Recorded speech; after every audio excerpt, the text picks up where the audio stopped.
Hi, I'm Dr. Greg Owens from the Reimagine Schools podcast, a part of the Education Podcast Network, just like the show you're listening to right now. Shows on the network are individually owned and opinions expressed may not reflect others. Find other interesting education podcasts at edupodcastnetwork.com. Hey there, Burned-In Teachers. Welcome to episode 123 of the Burned-In Teacher podcast. I'm so excited that you've chosen to join us today. Today, we're going to talk about 3 powerful questions that will have a big impact on your time management. Let's go.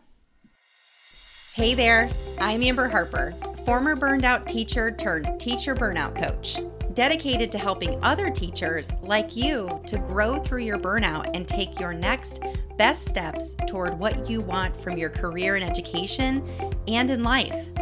After an embarrassing emotional breakdown in front of my teacher besties, I knew something needed to change, and that something was me. I decided that I wasn't going to settle for burnout as my sentence as a teacher, mom, wife, or friend. And I knew it was going to take way more than practicing conventional self-care to make the progress I wanted to make. No amount of manicures, bottles of wine, or bubble baths was going to save this girl. Fast forward a few years later, and I've used everything I've learned about teacher burnout and personal development to write a book, build a course, and lead a community of burned-in teachers who refuse to settle for a life of burnout as their forever reality.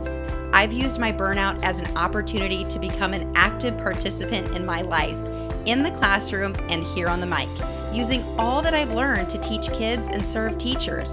And you can do the same. The Burned-In Teacher podcast is 1 part burnout and all other parts action, inspiration, and support to help you grow through your burnout and live a happier, more fulfilled career and life.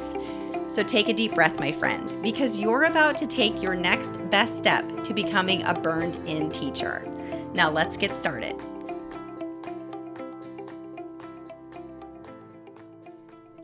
Hey, what's up, everybody? Welcome to episode 123. How's it going? Now, since we've spoken last or heard from each other last, a couple of things have happened. I turned 39 on November 18th. We have had Thanksgiving here in the States, and we are crossing the end point of another month of the school year. I know some of you are saying, yes, bring it on. You know, there have been highs and lows already this year, both for me and for my teacher friends and for members of the Burned-In Teacher tribe. We've had a lot of really deep-seated conversations about time management this year. It's come up a lot. And because of that, that's why I know that I had to put out an episode that really helped you to start to slowly explore how we can better manage your time, or how you can better manage your time.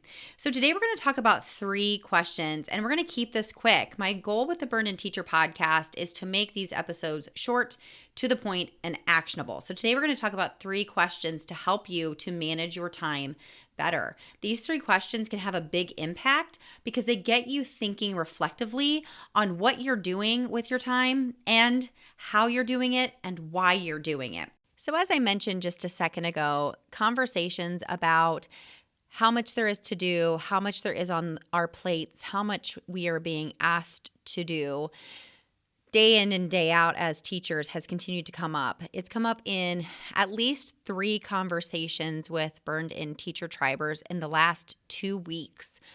And I have had my own challenges with how much there is to do and how to balance all of it. So I myself have come to these questions myself, but I wanted to share a quick example of one situation where these questions have really helped, especially one of the burn-in teachers that I work with, to decide what it is that he should spend his time on. A few weeks ago, during one of our group coaching calls, one of our burn-in teacher triber friends, he was just coming back from being on quarantine for about 3 weeks, and he was very frustrated, very overwhelmed. He had multiple subs in his class, which we can all relate to, especially now. You know, the sub shortage was bad before COVID, and now it's even worse. So you never know who's going to be in your class, right? So over the period of 3 weeks, he had many different piles of different pieces of work that the students were working on, different assessments, just many. It sounded like it was just a heaping pile of things to go through and things to grade. And so he came to our group coaching call very frustrated, and rightfully so. There was a lot to deal with. And so I asked him these 3 questions that I'm about to share with you now, and it helped him go from completely overwhelmed, very frustrated with what he said was maybe 10 things that he had to do, down to 1, just with these 3 questions.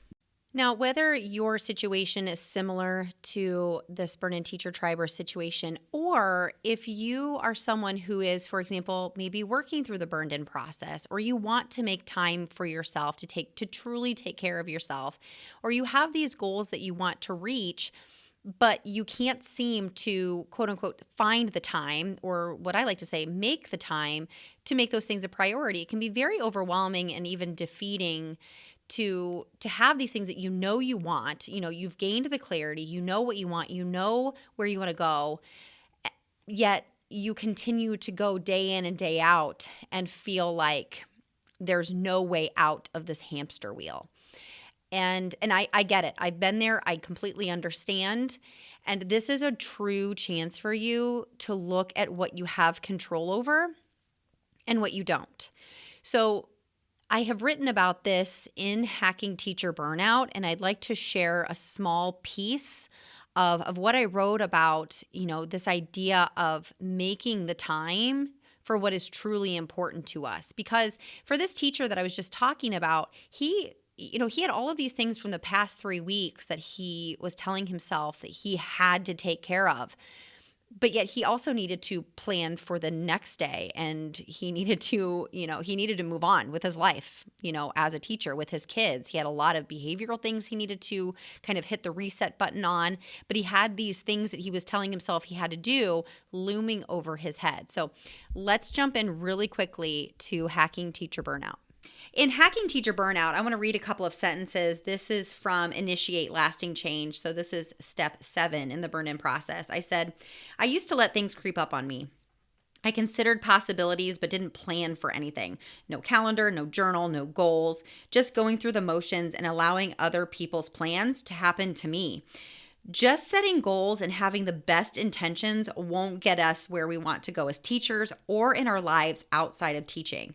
After defining your personal and professional goals in Hack 6, you may find yourself saying, well, now what? Like, you might be wondering, how on earth can I make time for the action that I need to take to bring those goals into reality? So it could be possible that your habit of just making it through the day and the week could be overtaking your belief that you actually can make the time for positive action. And I know there probably aren't a lot of stage 0 or stage 1 teachers who are, in the burnout success path here, because typically those teachers are so cynical, so negative, they're not listening to me. They've rolled their eyes, they've crossed their arms, they've said, this girl's crazy and nothing that she says will work for me. And that is where they are. But for those of you who are at a stage 2 or 3, you're listening, you're leaning in, you're saying, okay, what can I possibly do? And you're kind of evaluating and like I said, leaning in and thinking about how these things that I'm saying or things that you're reading or things that you're seeing could apply to your life. So I want to make this really simple for you today. So here are the 3 questions that I'd like you to ask yourself, okay? And of course, you know me, if you've been around here for any amount of time, I'm going to encourage you to have a piece of paper and a pen or a pencil, and maybe a listening ear of somebody who is one of your top influencers, someone that you know is going to push you and challenge you and help you to move forward from where you're feeling overwhelmed and like there's too much on your plate, okay? So hear me out. Here are the 3 questions. The first thing is, what are you telling yourself you have to do? Okay, and this might seem like a super loaded question, and it might be depending on who you are and where you are in your life and career. Okay, so and I would do this separately for personal and professional because Lord knows we might be telling ourselves, and it might be a reality that we really have no time to do anything for ourselves. So this is going to be a practice that I would do separately. I would make a list of professionally. Think about your day. And what I've told a different teacher in a different conversation is really pay attention all day. What are you doing? And when you do it, just jot it down on a quick sticky note or make a running list, okay? Kind of a running record of what you're doing each day. So what are you doing every day at work? And then a separate list if you're struggling with personal time in your personal life, then make a list of what you're doing in your personal life. What are you doing? This could be a very long list, okay? What are you doing? That's question one. What are you spending your time on? Okay. The next question, question two, is does this have to be done by you? Do you have to do this? I'm putting the emphasis on you. Do you have to do this? Okay. Now, I can see some people already saying, well, of course I do. I'm the only one who knows how to do this, or I'm the only one who will do it right. Okay. Or I have been told by my administrators that I have to do this exactly this way. Okay. And this is going to lead into the next question. This is almost like a choose your own adventure. Okay. If your administrators would notice and they would come ask you questions if it was not done, then that is something that you have to do. Okay? If it is part of your contract that you do certain things, I'm going to come back to this conversation with the teacher triber in our group coaching call here in just a second. What would they notice if you wouldn't get done? That is what I mean by, does this have to be done by you, or do you have to do this? If the answer is yes, then that is of the highest priority. So for example, I teach kindergarten. Do I have to have my day planned? Absolutely. I need to know exactly what I'm doing. Okay. I have certain assessments that I am held accountable for because we have data meetings on them. We do badge report cards. So I am required to be checking, we call it checking badges. It's basically making sure the students are mastering the standard or that they are practicing this standard. Okay. Those are things that I have to do. Okay. And I don't even have to do all of that, but I know that is something I am being held accountable for. When I asked this question of this teacher during our group coaching call, I said, what would the administrators ask questions about? He said, the assessments. And I said, all of the assessments, or was there one in particular that you had to do? He said, there's one in particular that I had to do.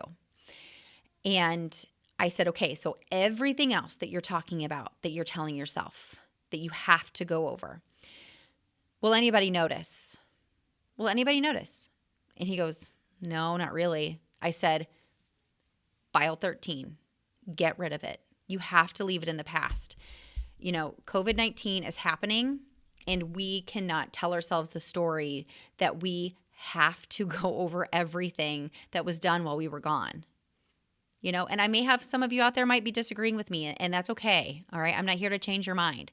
I am just telling you ways that we can manage the stress and these high expectations that we put on ourselves to continue to do it all, in addition to what we couldn't do while we were here, or while we were in quarantine, or while we were out for any reason. Okay. So that is where the shift happened. This is where we went from many things that he had to do to one. So that is my question to you. What do you have to do? Okay, so that's question 2. The first question was, what do you do every day? The second question is, what do I have to do? All right, because pretty bulletin boards, you don't have to do those. All right, beautiful PowerPoint presentations, you don't have to do those. I do my slides for my kids. I do them. They're not beautiful. They are just functional. Okay? Kind of that function over fashion kind of idea.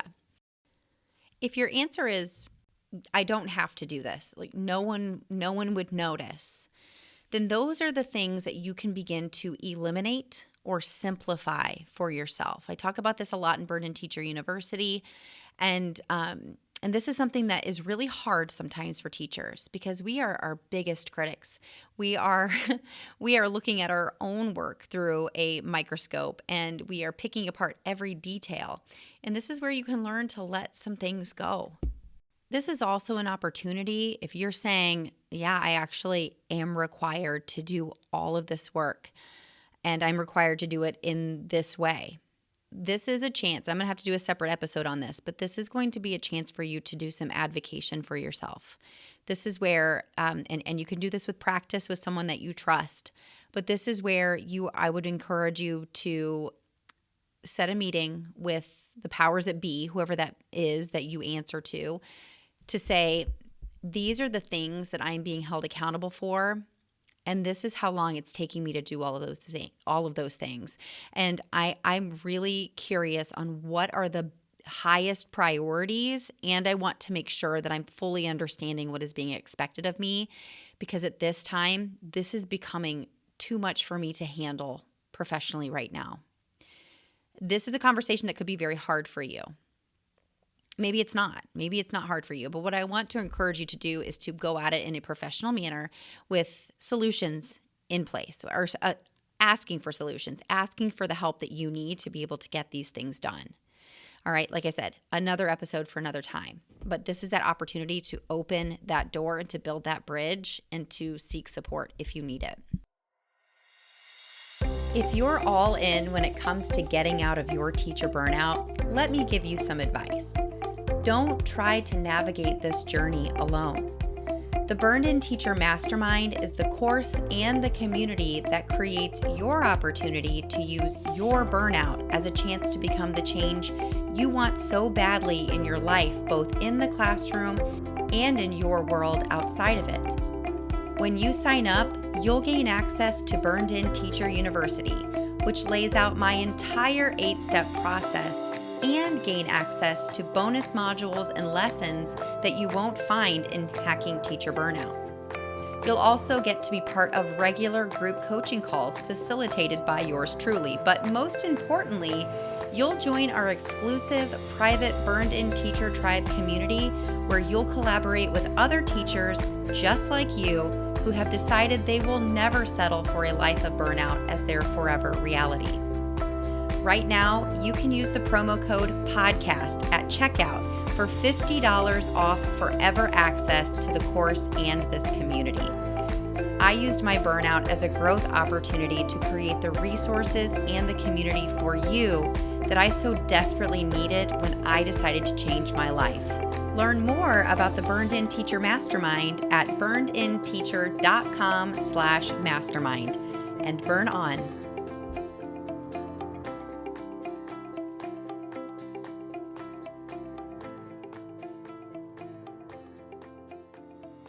And that last suggestion of going to your administration, or like I said, the powers that be, whoever you answer to, and beginning to advocate for yourself and sharing with them all of these responsibilities that you have been given that have become too much and are costing you hours and hours and hours a week.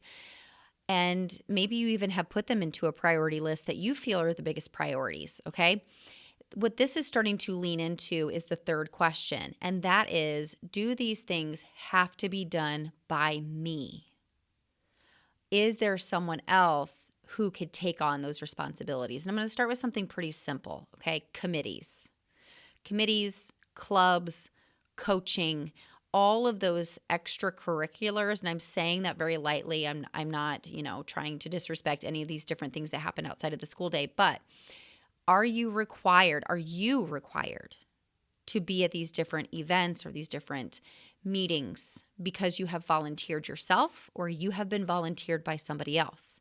Because these are some things that you could eliminate yourself from, or begin to explore the idea of eliminating from your day-to-day life. Now, I know these seem very simple, and it's because they are, but I know that there can be a lot behind them. But that's the beginning part. And that's why this is so difficult, because digging deep into what we're doing, why we're doing it or why we're telling ourselves we're doing it, and whether or not these things have to be done by us can dig up a lot.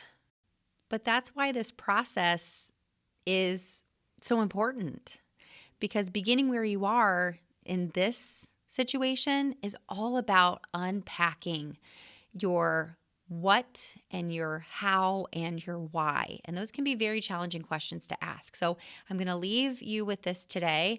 And if you have any questions, I would really invite you to DM me on Instagram at burnedinteacher, email me at support@burnedinteacher.com, or of course, you can always join our free Burned In Teacher podcast Facebook community at facebook.com/groups/burnedinteacher. I hope to see you in there. And until next time, take a deep breath, because you just took another step to becoming a burned in teacher. Burn on.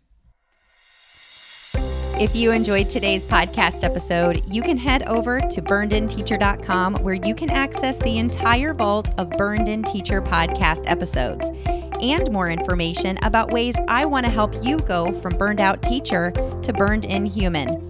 If you enjoyed today's episode, I would be so grateful if you would head over to iTunes and leave a review and a rating about the Burned In Teacher podcast.